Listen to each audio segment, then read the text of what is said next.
The student here wants to show me the occlusion inside the patient's mouth. What actually she did, she used this articulating paper inside the patient's mouth. She put it like this, and then she, when excursions, she flipped the colors, okay? So one color is one in centric, the other color is in eccentric. Okay, when you want to look at occlusion, we don't look at like this, okay, or like this, or alone.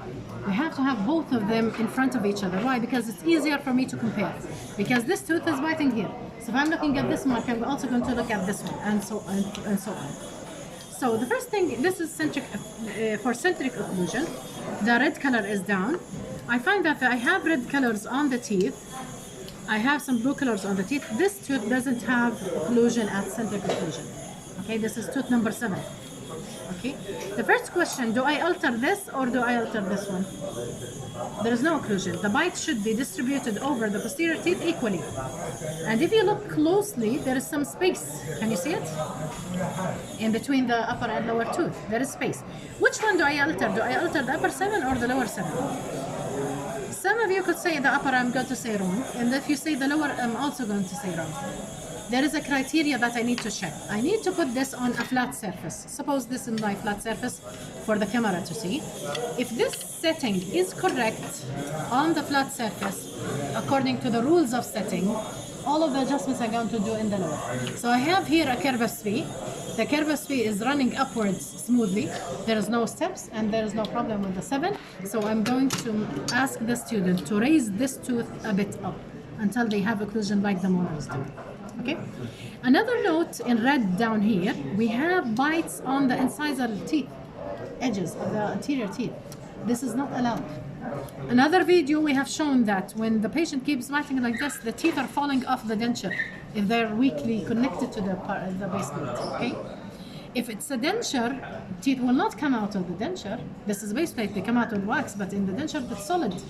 It's chemically cured with, and the cross-linking has happened with the denture material. So what will happen is the denture itself will be flipping in place.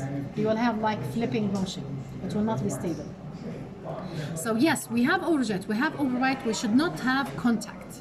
Okay, you can see clearly the contact between the upper and the lower. What it should be looking like is something like this. There is still overjet, there is still overbite, but there is a slight 1 millimeter space, equal space all around. So it's not in contact, it's slightly raised. So I'm going to ask the student to go to the technician and lower these teeth. And actually, this is exactly explains why. Because see how these teeth are higher than the occlusal plane too much. We only raise them by 1 millimeter, not more than that. Okay, these are raised too much. So we're going to lower these teeth. Second excursion moments.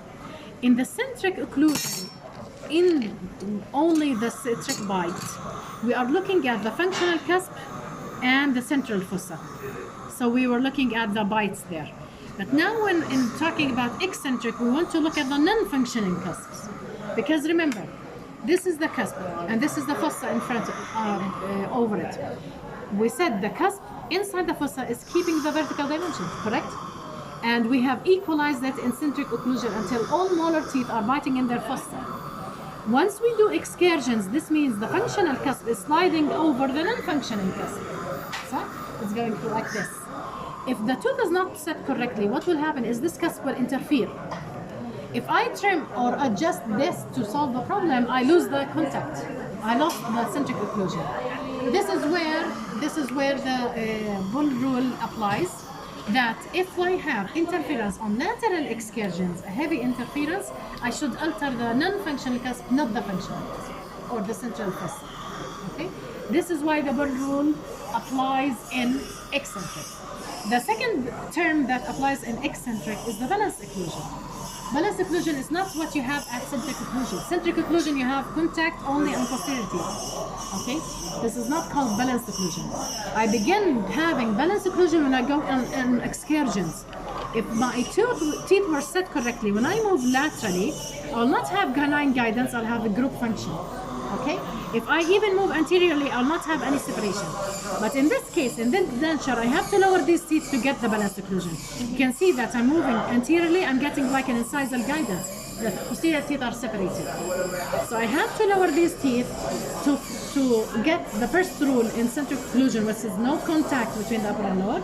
And this will help me gain balanced occlusion and I do excursions.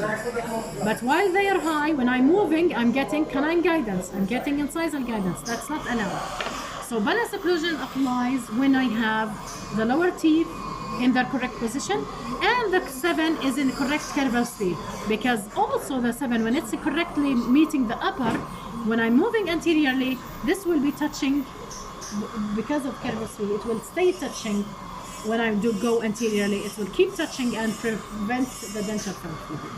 Okay, so these are the adjustments we check when we do a trial. Thank you.